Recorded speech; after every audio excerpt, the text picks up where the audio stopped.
오늘 화요일 또 말씀을 향하여 나오신 여러분 모두를 주님의 이름으로 환영하며 축복합니다. 저는 서부성결교회를 섬기고 있는 임채영 목사입니다. 기독교 신앙에 두 축이 있죠. 하나는 구원, 그리고 하나는 창조입니다. 그런데 한국 교회의 신앙을 보면 구원 신앙에는 익숙해 있는데 창조 신앙에는 굉장히 낯설어 합니다. 오늘 하나님이 우리에게 주신 말씀을 통해서 우리는 창조 신앙에 관해서 한번 보려고 합니다. 오늘 말씀 창세기 1장 14절부터 23절까지의 말씀인데요. 먼저 하나님께서 우리에게 주신 말씀을 듣겠습니다. 창세기 1장 14절에서 23절 말씀입니다. 하나님이 이르시되 하늘의 궁창에 광명체들이 있어 낮과 밤을 나뉘게 하고 그것들로 징조와 계절과 날과 해를 이루게 하라. 또 광명체들이 하늘의 궁창에 있어 땅을 비추라 하시니 그대로 되니라. 하나님이 두 큰 광명체를 만드사 큰 광명체로 낮을 주관하게 하시고 작은 광명체로 밤을 주관하게 하시며 또 별들을 만드시고 하나님이 그것들을 하늘의 궁창에 두어 땅을 비추게 하시며 낮과 밤을 주관하게 하시고 빛과 어둠을 나뉘게 하시니 하나님이 보시기에 좋았더라. 저녁이 되고 아침이 되니 이는 넷째 날이니라.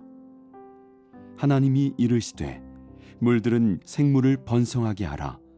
땅 위 하늘의 궁창에는 새가 나르라 하시고 하나님이 큰 바다 짐승들과 물에서 번성하여 움직이는 모든 생물을 그 종류대로 날개 있는 모든 새를 그 종류대로 창조하시니 하나님이 보시기에 좋았더라. 하나님이 그들에게 복을 주시며 이르시되 생육하고 번성하여 여러 바닷물에 충만하라. 새들도 땅에 번성하라 하시니라. 저녁이 되고 아침이 되니 이는 다섯째 날이니라. 가끔 우리는 왜 교회당 꼭대기에 피레침을 꼭 달아야 하는가라는 질문을 던질 때가 있습니다. 어떤 상황에서도 교회를 지켜주신다는 전능하신 하나님을 믿는다면 피레침을 달면 안 되는 것은 아닐까? 우리는 신앙생활하면서 이 문제가 단지 피레침에만 국한되는 것은 아닐 겁니다. 우리가 병이 들 때 자연 질서를 따라 약을 먹고 쉴 것인가? 아니면 초자연적인 기적이 나타나기를 기다려야 하는가? 좀 더 과격한 사람들은요, 모든 병을 귀신에게 돌려서 병이 나으려면 귀신을 내어 쫓아야 한다고 믿습니다. 이런 과격한 신앙은 인간의 기본 질서가 원래 창조 질서였음을 간과하고 있기 때문입니다. 하나님이 우리를 위해 세우신 가장 기본적인 질서, 그것은 창조 질서입니다. 그래서 콩 심은 데 콩 나고 팥 심은 데 팥 나는 것, 이것이 창조주 하나님의 질서이고 그러기에 우리 주님은 창조 질서의 아버지이십니다. 창조 질서도 하나님의 질서입니다. 그래서 우리는 이 질서를 더욱더 사랑하고 이 안에서 참된 지혜의 기초를 찾아야 합니다. 오늘 본문에 나타난 하나님의 창조를 보면 하나님의 창조는 계획과 질서를 따라서 각기 종류대로 저녁이 되며 아침이 되니 하나님 보시기에 좋았더라. 이러한 반복되는 구절들과 함께 일정하게 진행되고 있습니다. 특별히 하나님이 각 날의 창조가 맞춰질 때면 6차례에 걸쳐서 보시기에 좋았더라 이렇게 말씀하시면서 창조의 질서와 창조 세계를 축복하셨습니다. 이 선포는 천지와 만물 그리고 모든 존재하는 것이 본질에서 선하다라는 것을 의미하는데요. 그래서 어거스틴도 신의 도성이라고 하는 그의 책에서 모든 존재하는 것은 선하다. Every being is good 이라는 말로서 모든 만물들의 존재론적 선함을 주장했습니다. 그러니까 창조신앙이라는 것은요, 하나님이 이 세계를 창조하셨기 때문에 귀하게 여기는 것에서 시작합니다. 이런 관점에서 하나님께서 엿새 동안 창조하신 창조 세계의 순서와 체계를 살펴보면 특별한 질서와 계획이 있음을 우리는 알 수 있죠. 하나님의 창조 사역은 첫 3일과 둘째 3일로 양분해 볼 수 있는데요. 그리고 그 완성은 7일째 안식으로 마무리됩니다. 첫 3일, 이것은 창조의 공간을 설정하시고 후 3일에는 각각의 공간에 상응하는 창조물들을 채워 넣으십니다. 즉, 첫 사흘 동안 빛, 궁창, 뭇 이것을 만드신 후에 후 3일 동안은 빛을 주관하는 해, 달, 별, 그리고 궁창을 나는 새와 물고기, 그리고 땅에 사는 동물과 마지막으로 사람들을 창조하십니다. 오늘은 그 후반부입니다. 14절부터 보겠습니다.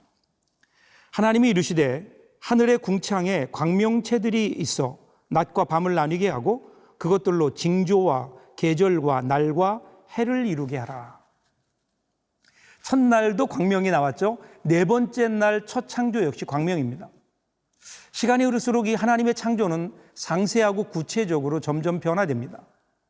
먼저 하늘의 궁창에 광명체를 창조하십니다. 아마도 현대적 관점에서 본다면 넷째 날에 언급된 이 궁창은 태양계를 비롯한 가시적으로 보이는 모든 우주를 말하는 걸 겁니다. 그리고 16절을 보시면 두 광명체를 언급하죠. 하나님이 두 큰 광명체를 만드사 큰 광명체로 낮을 주관하게 하시고 작은 광명체로 밤을 주관하게 하시며 또 별들을 만드시고, 두 광명체는 낮의 태양과 밤의 달일 겁니다. 그런데 왜 해, 달 이렇게 명명하지 않는가? 실제적으로 낮을 주관하는 것은 해이고 밤을 주관하는 것은 달인데 왜 해와 달이라고 그렇게 언급하지 않고 두 큰 광명이라고 했을까? 아마도 그 이유는요, 당시의 고대 근동에서 해와 달을 신으로 섬기고 있었기 때문이었을 겁니다. 해와 달은 섬겨야 할 대상이 아니라는 거죠. 하나님이 창조하신 창조물이고 인간이 다스려야 할 대상임을 의미합니다. 이것은 우상을 숭배하던 고대 근동 세계 신화에 대한 정면 도전입니다. 이러한 창조신앙은 오늘 우리의 모습을 다시 돌아보게 합니다.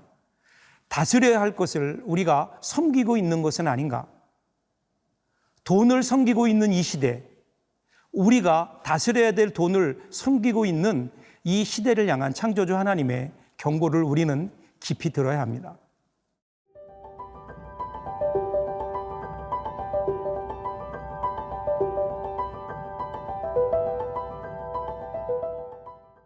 그리고 계속해서 이어지는 17절을 보시면 하늘의 궁창에 둔다라는 표현이 나오죠.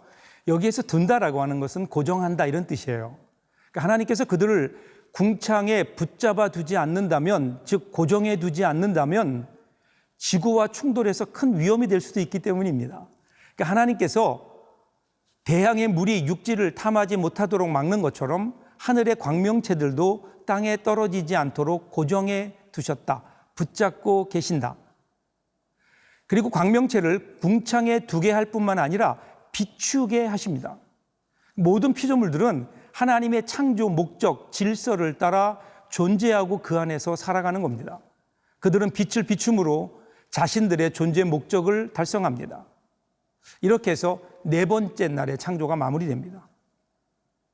그리고 이제 다섯째 날입니다. 다섯째 날은 둘째 날과 상응합니다. 둘째 날 하나님은 궁창을 만드셨고 그리고 이제는 궁창을 채우십니다. 20절을 보십시오. 하나님이 이르시되 물들은 생물을 번성하게 하라. 땅 위 하늘의 궁창에는 새가 나르라 하시고. 그런데 여기에서 우리는 상당히 흥미로운 문구를 발견합니다. 하나님은 생물, 히브리어로 네페시죠. 생물을 번성하도록 물들에게 명령하고 있습니다. 우리는 창세기를 보면서 종종 물은 곧 심판이라는 이상한 공식을 가지고 있죠. 그래서 적지 않은 학자들도 창세기 1장의 물을 노아의 홍수의 심판으로 그렇게 연결시키기도 합니다. 그런데 사실 물은요, 하나님의 선한 피조물입니다. 하나님의 선한 도구입니다. 물은 때때로 하나님이 심판의 도구로 사용하기도 하시지만 생명을 지탱하기 위한 필수 요소인 거죠. 이어지는 21절도 보십시오. 하나님이 큰 바다 짐승들과 물에서 번성하여 움직이는 모든 생물을 그 종류대로, 날개 있는 모든 새를 그 종류대로 창조하시니 하나님이 보시기에 좋았더라. 새를 나르라 한 그 다음에 새의 창조가 이어집니다. 그런데 그 종류대로입니다. 종류대로는 하나님의 창조의 다양성과 풍성함을 보여주죠.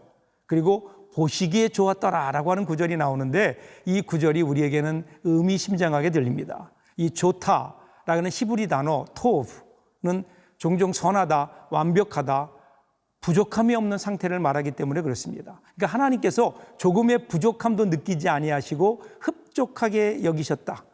그래서 이 토브라는 말은요, 하나님의 뜻이 온전히 실현된 상태입니다. 그러니까 하나님의 창조의 목적대로 지금 창조되고 있다. 그래서 하나님 보시기에 좋았다. 그리고 이어지는 22절에서 하나님은 이러한 세상을 향하여 복을 주십니다. 하나님이 그들에게 복을 주시며 이르시되 생육하고 번성하여 여러 바닷물에 충만하라. 새들도 땅에 번성하라 하시니라. 새와 물고기를 창조하신 다음 복을 주십니다. 그들에게 허락하신 복은요, 번성, 충만 이것입니다. 바다와 공중의 생물들은 하나님의 복을 받습니다. 생물도 번성해야 됩니다. 하늘에는 새가 나르고 바닷속에는 아름다운 고깃대들이 헤엄치는 세계, 그 세계를 하나님은 창조하셨고 좋아하셨습니다. 그러기에 하나님의 뜻은 자연이 사람과 더불어 이 우주 가운데 생육하고 번성하는 것입니다. 이것이 하나님의 창조의 계획이고 질서였습니다. 하나님이 창조주이심을 믿는다면 하나님이 창조하신 이 세상에서 우리는 우리의 이익만을 꾀하지 말고 창조 질서에 순종하며 그 안에서 공존하는 것이 창조신앙입니다. 오늘도 이 창조신앙으로 우리의 삶을 그리고 그 속에서 하나님의 뜻을 이루어가는 저와 여러분들 되시기를 주님의 이름으로 축복합니다.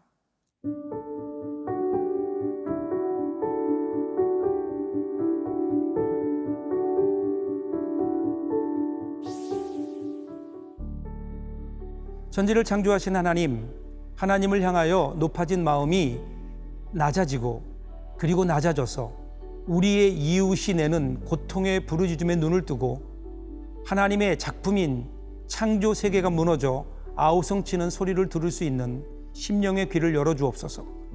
차디찬 메마름과 무정한 이기심의 보호막을 벗어던지고 함께 울고 함께 웃어 치료하고 회복하는 창조 신앙으로 살게 하옵소서. 예수님의 이름으로 기도합니다. 아멘.